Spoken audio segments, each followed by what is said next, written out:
Good evening. Jennifer, everybody in? Yes. And who's online? We have the three commissioners, Tucker Murphy, Tiger Mann, Mike Dinan, and Hearst Media. Great. Okay, welcome all. This is the Police Commission meeting for March 17th, 2021 at 6 p.m. Let's open the meeting with minutes from the previous meeting from February 17th. Any corrections or comments? I had a number that I just reviewed with Jennifer. Just a couple grammar issues and a couple of spellings, and we addressed those. Anybody else? Just a couple quick typos in the agenda. It should be previous meetings, PRE, and then and then 8 lines down in the first. I'm sorry, the second page, animal control, and the margin says spoke and should be stated, S-T-A-T-E-D. Okay. Yeah, and that's my contribution. Okay, we changed it to stated that he believes. All right, so we put that in there as well. And we changed later on to look for local vets. And we changed the it to a he and added an and then added a down further in C to relocate on town property. Okay. And then taking out that line where it said potential costs to the committee, because they hadn't given us potential costs yet. They are looking at the two, and they're looking at various options. So we're going to change it to options, right? We didn't know the cost yet. And then just lastly, since we're there on page 3, we just on the first sentence just said that the loading zone at Main and East Avenue in front of Greenology, and then added down further Greenology, businesses south of Greenology are open later in the day, just in the day was added. And then loading zones are a necessity, and a couple of comments, and that was it. Okay. Good. All right. All those in favor of the minutes with those changes, need a motion? Move. Yeah, Shakeva? Yes. Yeah. All those in favor? Aye. Aye. Aye. All right. Moving on. Chief, monthly reports, please.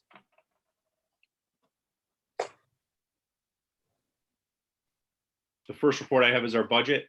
We Yep. should be at 66.64. We're at 64.70, so just shy of 2% under budget, so no concerns there. Animal control is also under budget at 61.30, so no concerns there.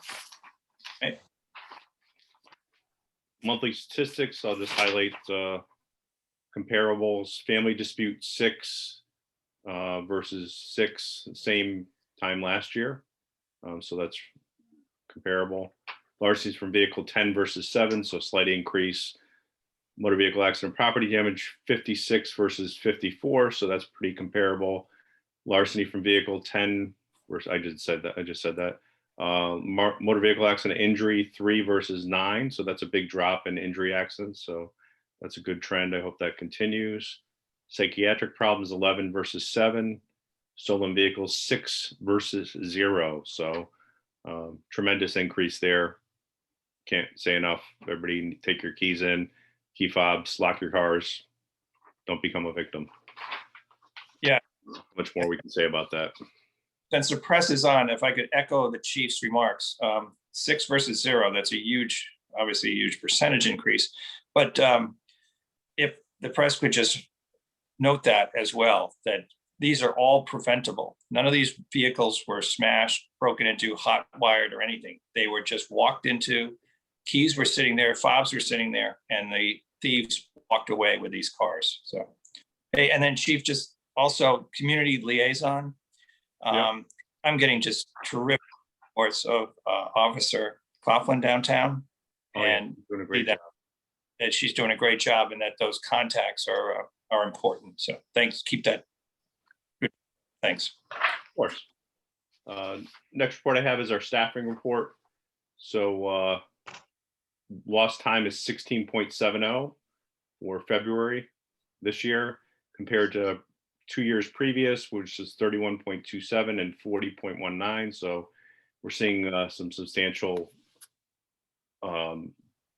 decreases in lost time, largely because we're fully staffed, and minimum shift was 32 versus 47 and 67. So we're also seeing our shifts a lot more well-staffed compared to years previous, largely because we're at full strength, other than one officer on military leave, which will be on military leave for about a year. So that will take away your staffing a little bit, but good luck to him, and hopefully we'll wish him safe return. Yeah.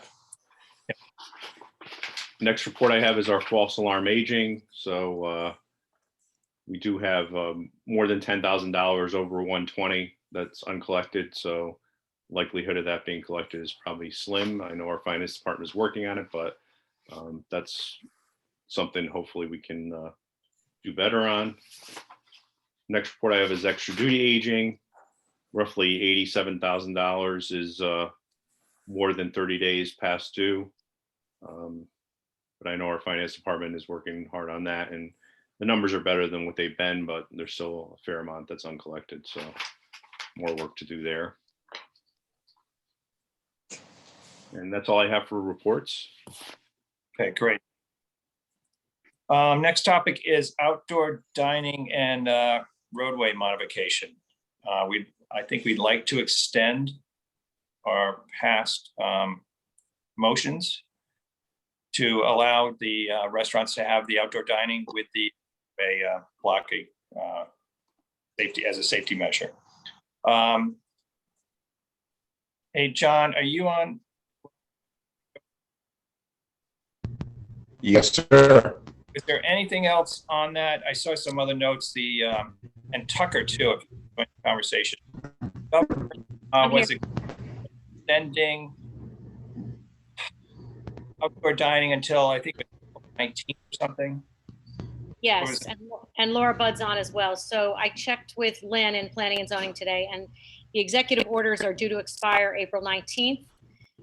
So it basically, after that point in time, it reverts back to what our normal process was, where the applications are submitted. Anybody that has outdoor dining can just resubmit the same drawings that they've had in the past, and that they would waive the fees. The barriers at that point in time would come down, though. We'd go back to eating on the sidewalk and allowing for passerbys to walk by with no problem. And Jen in the health department has gone over this with Lynn and is in agreement as well. She's okay. All right, good. Laura, any thoughts? Other thoughts? Are you? We're all on the same page, right? Okay. Can I have a motion then to extend our outdoor dining until our next meeting, which would be mid-April? Yeah, Paul, the only thing that I would add is that if for any reason the governor does, continues to extend the orders, then we would have to revisit this. But if all goes as anticipated, the orders are to expire on the 19th of April. Great. Well, then why don't we have it expire on the 19th as well? Because it'll be 100% indoor dining starting, I think, on the 19th, right, of this month. Correct. Right. So let's extend it to 4/19 as well, and we'll deal with it at the next. Yeah, one question, Tucker, when you say the barriers would come down, what do you mean? The white barriers that we've got up the street to allow for a pathway to keep the distance between the sidewalk, the tables out on the sidewalk. So those barriers would come back down, and it would revert back to how it always was, where Soleil restaurant would have, their tables out in front with their normal sort of barriers that they would put up, their decorative barriers or whatever, but people could could walk past, not having to maintain the 6 feet social distancing. Okay. Okay. It sounds like then some of the restaurants would have to reduce their tables outside, like Rosie's, which has tables. Yes, but remember, but then they're also going to be increasing inside back to 100, well, 100% total, inside and outside. However, Jim, it's a good point. Some of them have had the luxury of having extra space. Soleil is a good example. They had nobody next to them, and then they were able to come down to the theater. So part of the agreement that Lynn is working through is that if anybody has that kind of an arrangement, if they can maintain that with the permission of whoever's next to them or whatever, they have to, make provisions for that. It's up to them to Right. get, right. To arrange that, right. And then I assume then, with the weather getting better, then on 4th Street, they could be back out on the street as well. But that doesn't affect us at all. Doesn't affect us at all. They had asked for the barriers to be removed when Elm Street wanted them back. Yeah. 4th Street didn't want them for the winter, so that would just go back to business as usual, right? Okay. And who communicates this extension to the restaurants? Is that you, Laura? Or you, Tucker? Who? You do? Okay. Okay, so then let's have a motion to extend to April 19th, the current outdoor dining. I move that we extend to April 19th, the current dining arrangements. Shakeba? I agree. Okay, all those in favor? Aye. All right, that's 3-0. All right, good. you. Item B, road closure for Congregational Church. First is Palm Sunday and Easter Sunday. John DeFederico? Yes, so we had the request from Congregational Church. Those apparently are going to be their last hour services. I think they're planning on going indoor soon. I just asked them to reconsider that and make sure it was out of necessity, not convenience.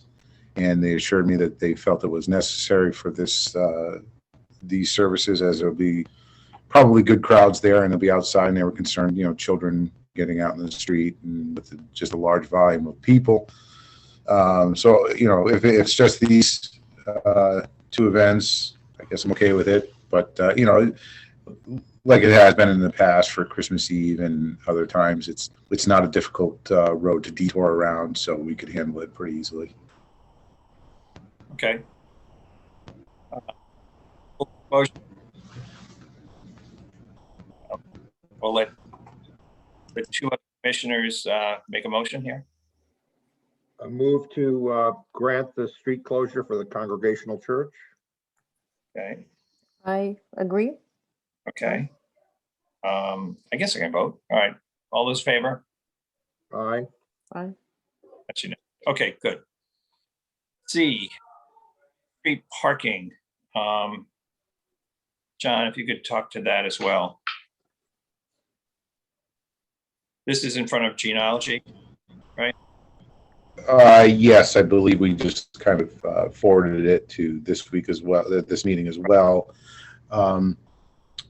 My recommendation is to not make any significant changes at this time, given that we're several weeks away from major construction through that area. I don't think it's going to be beneficial or very prudent to try to change any parking downtown, given that whole road is going to get torn up in a matter of weeks, and it's probably going to be like that for most of the summer. So, I think maybe once it's repaved and we have to reline everything at that time, we could reconsider. But at this point, I don't think there's a good idea to change anything right now. Okay, very good. Any comments? I was down there as well. As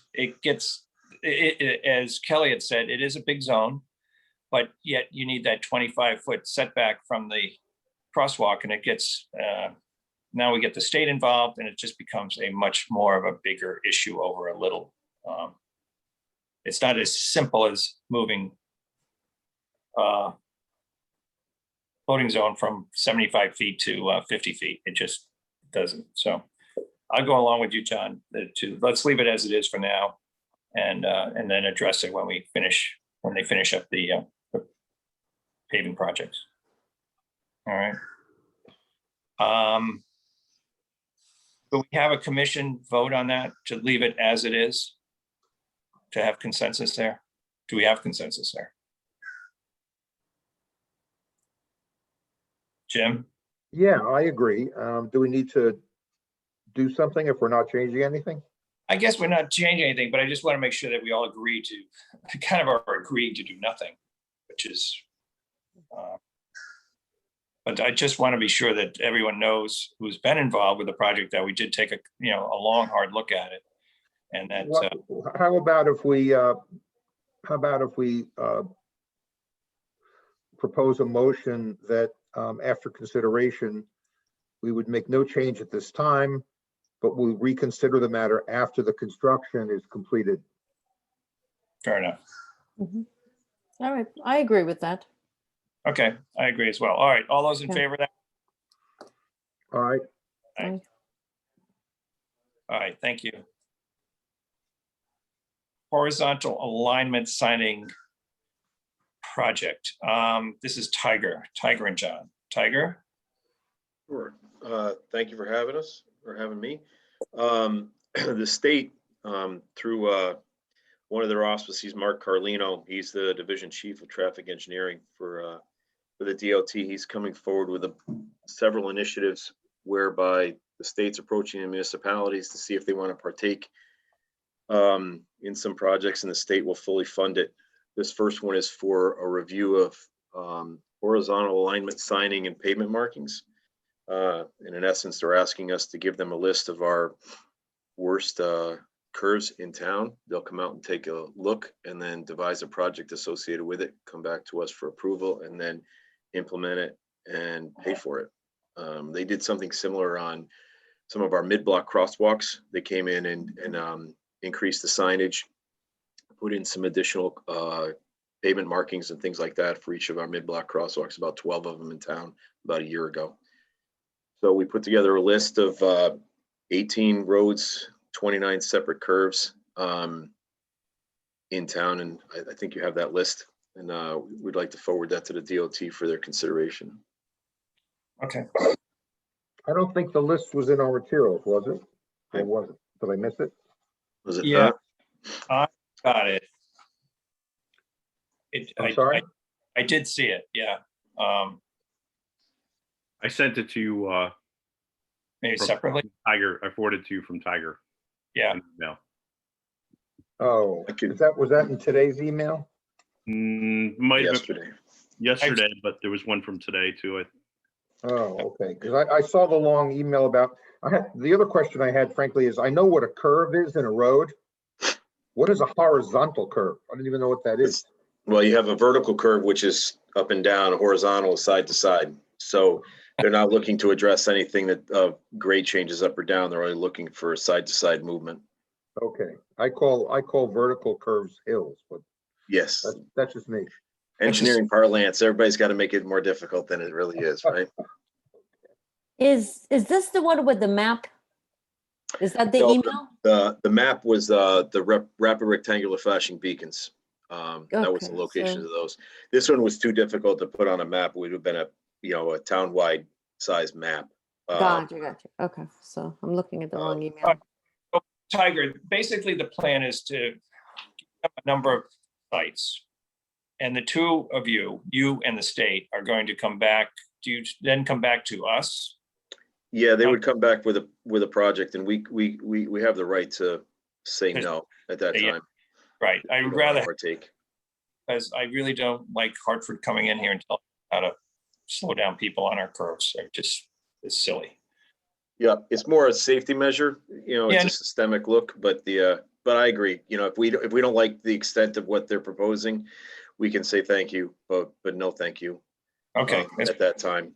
The main thought was that I went through our existing signage list Yeah. on our roads, detailed it down to the signs that in essence were chevron signs or curve signs that might have a reduced speed marking on it, saying it's an advisory speed warning plaque on it.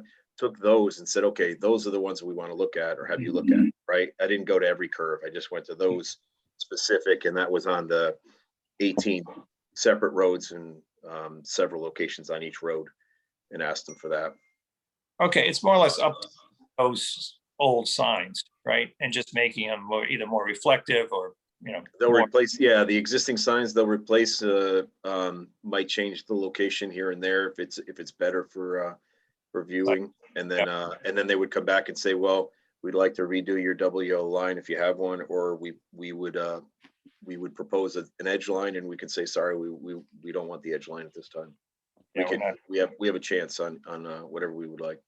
yeah, we're not, residents are not happy with that double yellow line issue. Well, it depends, yeah. It wouldn't, well, the roads that we have on the list, almost all of them already are striped. So Okay. it's not a question of that they're not. So I took off the dead ends, I took off the lower through streets, things like that. These were more of what we would consider an arterial collector. Okay, so the idea is you're gonna go to the state with this list, they're gonna come back with a study, and then the option is to say yes or no. Right. We can opt out at that time and say that's a little bit too aggressive for us. Yes, We don't. Now, Tiger, who pays for this? state does. Okay. It's an interesting approach. Normally they pushed off everything to the municipality. Now, this gentleman, he's a friend of mine. I've known him for about 20 years now. He's coming forward with these initiatives because they're low cost, but they have a high reduction in crash reduction factor. It's probably your biggest bang for your buck is what he's proposing to do, and they're looking to do it statewide. For any municipality who wants to participate. Okay, let's have a vote then. Give you permission to put that list together, which you submit it to the state and then come back to us with what their solutions are, all right? That's fine. Thank you. Have the vote. Jim, is that I second, I move that we do that. Ava? Aye. Aye, all right. If all those in favor, aye, that's 3-0. I, Okay. Got it. Talk about E, rectangular rapid flashing beacon project. Right. This is a very similar initiative by the DOT. It's basically putting in what is in essence the best safety measure for mid-block crosswalks or unsignalized intersections for pedestrian safety.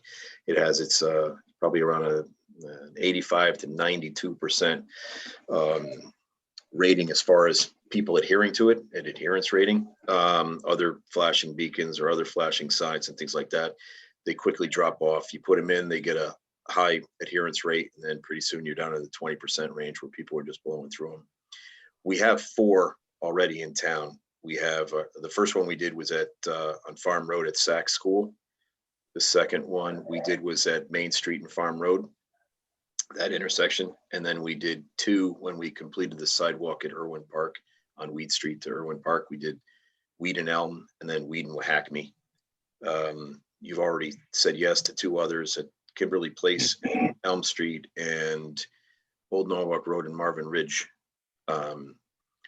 None of the ones that we're proposing on the map that you had, I can share it if you'd like to see it on the screen. I can share my screen, but Yeah, if you could. Yeah, for every. Sure. Yeah. Somebody's got to let me go do it. Jen, can you give me permission, Jen, yeah. please?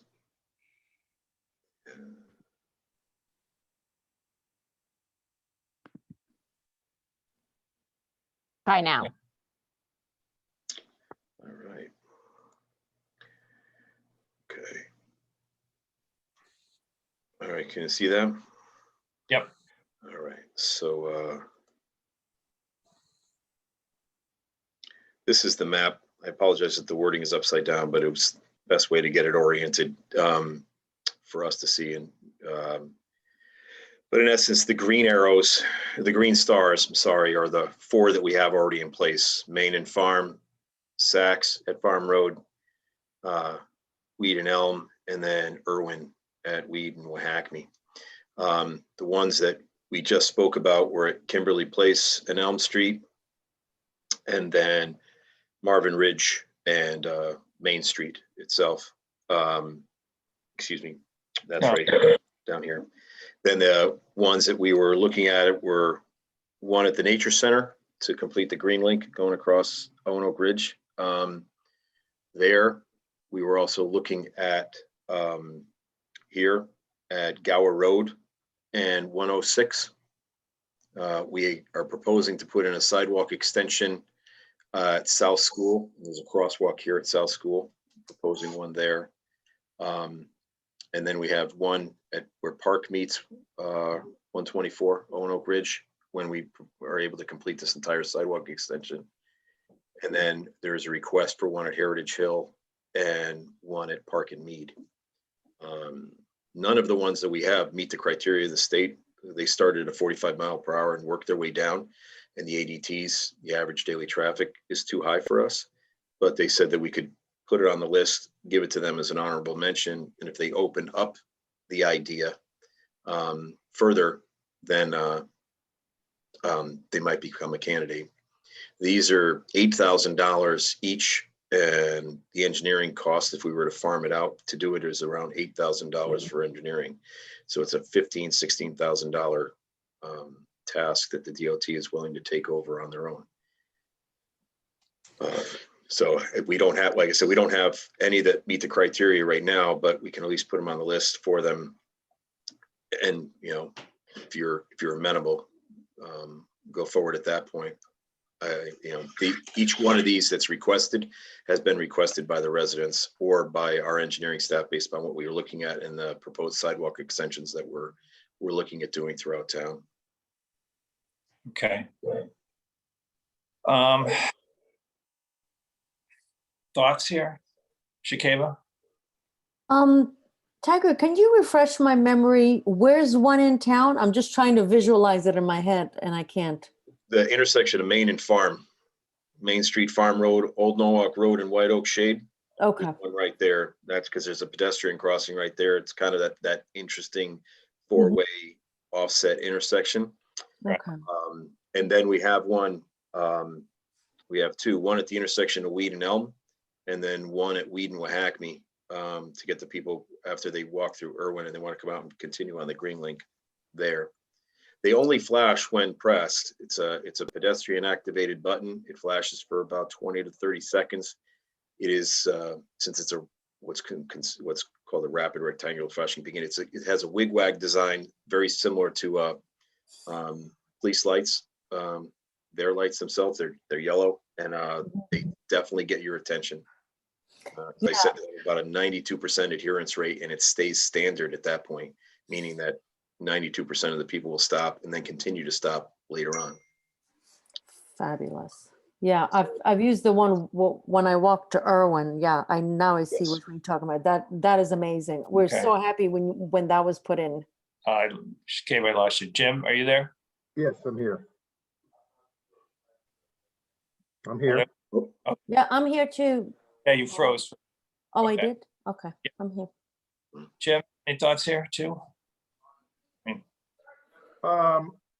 Do we have one at Elm and Weed? Yes. Elm and Weed, yes, we do. Yes, That's the pair. That's the pair that we put in when we put that sidewalk extension in. Okay. I have no objection to submitting the request. As you say, we don't meet the criteria, but if they're willing to consider it and maybe give them to us, I don't have any objection if we think these are necessary safety precautions. They once people use them, they very much like them, you know, and I understand the flashing sign idea, but since they sit kind of fallow the rest of the time until you press the button, they're a little innocuous. But I it has been very successful at Main and Farm, and then the ones at Weed Street and Elm Street, as Shakeba mentioned, they're highly utilized. I watched a child go through Main Street today, and the entire intersection stopped for the one child coming home. So it was nice to see. Yep. Okay. Okay. I guess, and yeah, I guess we'd like to go forward with it, but then come back to us. Yes. That'll be, that's exactly what happens too. They come back, they'll analyze it, and if we meet criteria, then they'll come back. And we can, at that point in time, I would like approval for just, if I can't get approval from the state, we are planning to extend the sidewalk on Oak Ridge to Parade Hill this year, once we get a DOT permit. And I'd like to be able to install that one with town funds if I can't get DOT funds for it. So that one there is kind of paramount. That one and the one at Route 106 in Gower. Which, all right, just on the Oak Sorry. and Oak and Main Street up here, this one here. I'm sorry, Oak at the Nature Center. That completes the green link. you have approval for that one already, right? I don't. I have approval from you for the YMCA in 124. I don't have approval from you for this one here at 124 and the Nature Center, and then the one at 106 in Gower. Those are the three that are top on our list. Okay. Yeah, Paul, I would just second Tiger's comments on those two, especially the one on 106 and the one up at Nature Center. Those are two heavily traveled roads, and we've had numerous requests for a crossing guard at the one on 106 in Gower. So, you know, there's a large contingent of school kids that cross there, and it's something that we've been looking at for quite some time. So I would definitely recommend, and the one at the YMCA has been, we had to wait a long time to get state to approve the design features and the design of the beacon, but now that that's been all sorted out, those are definitely ones that we've had in the queue for quite a long time. South Avenue at the Y. Yeah, right. That crosswalk that's there. All right, my only caution here is, you know, we just don't want to put a bunch of these all over, and you're not doing that. Just a bunch all over town, and then people sort of, you get used to those and you sort of look right through them too, and then they don't become as much a safety device as we intended, and now we're stuck with these big signs scattered all over the place, and residents just don't pay any attention to them. So that's my only concern. But I understand the Nature Center, I understand Gower, and I understand the YMCA for sure. I think those three places that you mentioned, especially with little kids, it's used a lot. And I have personally seen people just, you know, going at high speed past Gower and 106, and there's usually a kid on the road waiting to cross, or somebody waiting to cross. So I think these will be wonderful. Okay, so let's have a motion to approve those three. Shakeva? You're Yep, Jim, second. A second. Okay, all those in favor, aye? Aye. It's 3-0. Okay. And on the other, the list, Tiger, then you've got approval to, you know, kind of find out what the deal is for that. Okay. Right. Yeah, I'm going to submit all of them, and then we'll see the ones that you just approved are on state roads. The state has already come through and done an analysis of every mid-block crosswalk in the state. We didn't meet the criteria for those. I asked them if we could, you know, since they were top on our list, could we resubmit them as our municipal ones? And he said, no, we could only go to municipal roads. So I'll submit the municipal road ones and then submit these three as an honorable mention, but I don't think we'll make the criteria since they've already been reviewed. Fair enough. Okay. All right. The only other thing I'll add is we hired Michael Galante to come out and take a look at Elm Street, review a bump out plan for us, a sidewalk bump out plan. And he's going to be doing it's a little bit of traffic study and a little bit of speed study on Elm Street, the main business section. There was a request to have the speed limit drop there, and then we'd like him to take a look at that. So he'll be out there in the next couple of weeks to take a look at that. And then we're hoping to come back to you in April with some findings. Very good. Okay. Topic for a while, and I'm glad. Yes. Moving. Yeah. Okay. Now on, if the barricades are coming down on April 19, it might be a timely discussion at that time. you know, kind of move forward what you know, decide what we're going to do moving forward. Very good. Okay. All right. F, building renovation update. Chief? Sure. Work of the committee continues. I don't think it'll be a number of weeks before we get any findings back from the architect. But what I included in your packet was a laundry list of repairs and deficiencies related to our building. I'll update as needed on a monthly basis if we have new issues that come up. But just gives you an idea of the scope of the need in our building, and a real need for building new or a complete gut and renovation, depending on what the architect ends up recommending.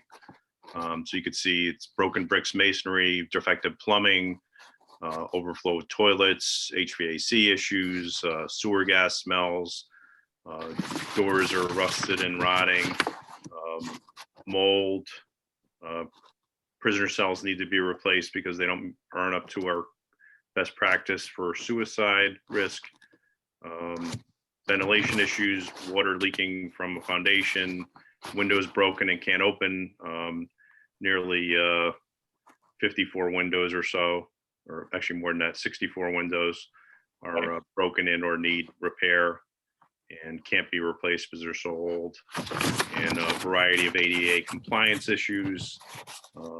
Boiler was just corrected, but it's older, and sprinkler system issues aren't existing, related to fire code issues and security issues throughout the building.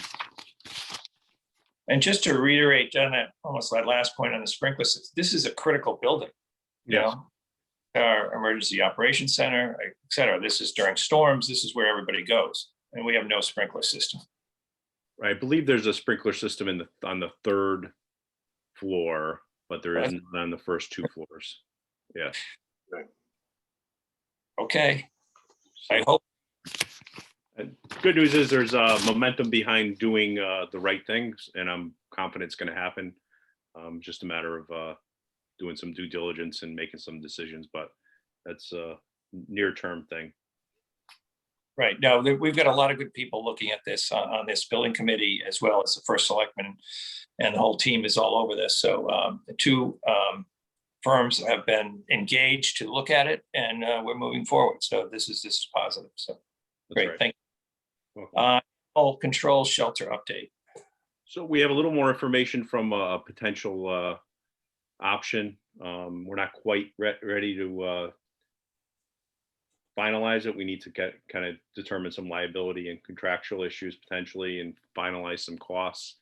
But it looks like a very viable option, very reasonable, and it might be an alternative. I guess the big central question is, do we completely close our animal shelter and revert to this private option, or do we keep it open as an option in case the animal shelter isn't available or not able to fill our needs? My guess is keeping it as an option, but we need to discuss that at a future meeting, I think. And right now there is no water in the animal shelter due to a broken pipe. But I know Tiger's in the process of fixing that. He could talk a little bit more about where that stands. Tiger, you're with us? Sure, yeah, I'm with you. I was waiting for Leon to finish the sentence. Sorry. Yeah. I'm just. Sorry. Yeah. I was hoping you didn't have to ask me this question. We had an 8-inch main that comes through the highway department. You can imagine how it's all constructed, right? So the incinerators sit on top of the highway department. Anything that had fed the original incinerators, they then rerouted to the new transfer station. So it comes through the highway department, underneath the old incinerator floor, to the existing transfer station.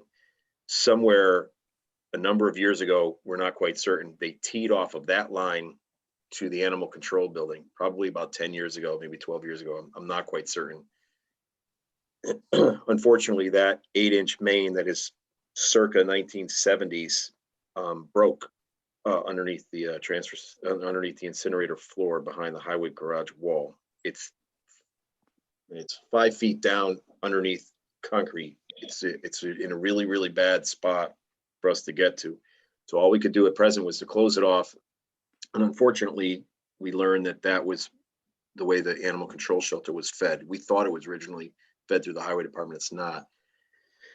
So she got shut down as well. We can bring in potable water for her to work, but the water service is off for present. We have fire watch on at the transfer station, and we brought in a temporary tanker for the area as well in case the fire department needs it, since it shut off our sprinkler system. We have an engineer looking at the repair, and the repair is going to be quite costly. So we're right now trying to figure out our next steps. At that point in time, we'll rehook her up, or we'll tee her off of that line once we relay that line, or we will tee it in from the highway department down below. But we don't have a path forward yet. We're in the tens of thousands of dollars in a repair.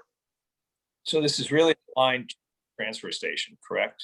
It's a line that goes, it's the 8-inch fire line that goes to the transfer station. It's teed off. It's broken. Right?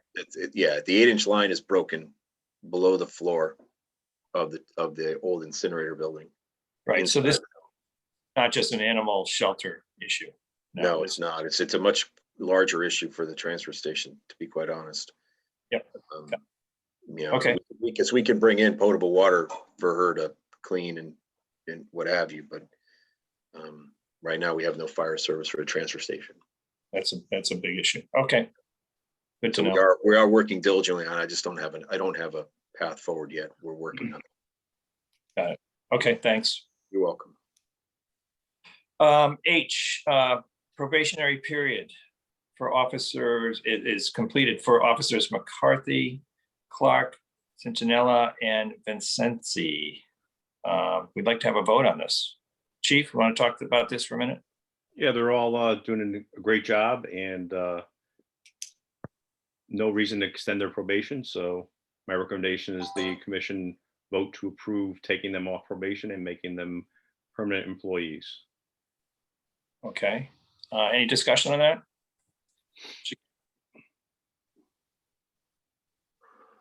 Or Jim? Nope. I Here, like, if that's the recommendation from the chief and the department, I'd be in favor. me too. We were involved with all hirings as well, and I'm very pleased with the outcome here. All four of them have been outstanding, and I'm in favor of it. So let's have a vote on that. All those in favor? Aye. Aye. Aye. 3-0, 3-0. Good. Thank you. And Chief, letters of appreciation. Sure. Always the favorite part of the meeting for me. Nice letter of appreciation, or actually an email of appreciation from OSHA for Officer Ron Bentley. He handled an investigation and assisted them with something that occurred in town, and the investigator was very appreciative of how well he worked with Officer Bentley, and was thanking us for the assistance. So that's nice.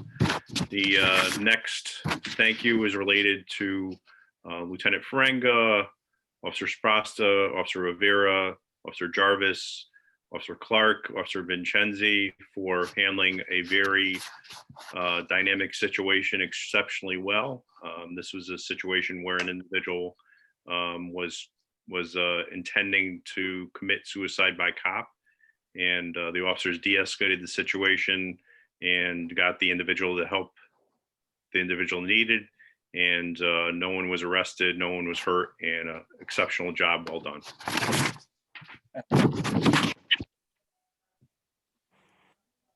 Excellent. That apparently took place, did that take place at the mobile station? Yes, it did. It was yeah, I'll just leave it at that.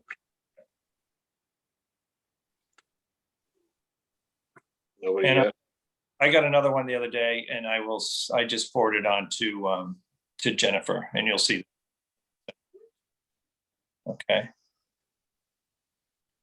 All right, anything else for the public session? Nothing. Yeah, I have nothing else either. Okay, Just- let's, Thank you. Before I forget to mention, there's a memorandum there about the 2020 Stephen W. Wood Officer of the Year Award. oh, yes, yes. it was given to Officer Rex Prosser for exceptional work he did in 2020, and what a great officer he is, and how well he works with the community and his fellow officers and members of the department. And that was pretty well publicized by our local press. So that's a nice story. And we're working on a presentation of the trophy to him in a different ceremony than years past because of COVID, but that's a to be determined date and time. Nice to present that with a few people there, live. Good, thank you. You're welcome. All right.